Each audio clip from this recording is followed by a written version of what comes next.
After the president's announcement today, the Democratic governors of California and New York said that they would continue to impose state laws limiting carbon in the atmosphere. 20% of Americans live in one of those states.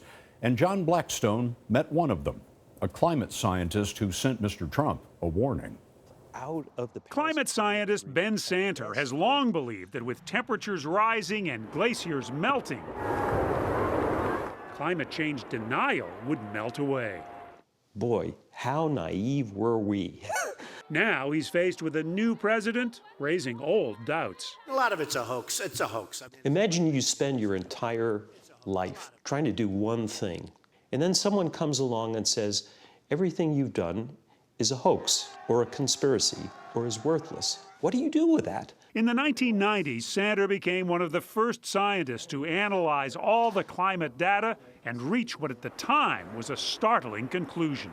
The balance of evidence suggests a discernible human influence on global climate. And like it or not, I was the guy who carried the can for that finding. Santer wrote an open letter to then-President-elect Trump urging him not to listen to ignorant voices.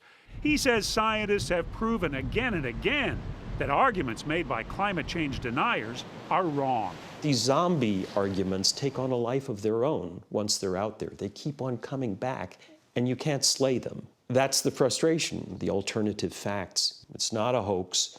This matters to every American. Now, climate change funding is on the federal chopping block. What happens to those scientists? What happens to you? If the funding goes away, it will be difficult for me to do my job. Difficult, he says, but not impossible, since much of Santer's research at Lawrence Livermore National Laboratory is covered by grants.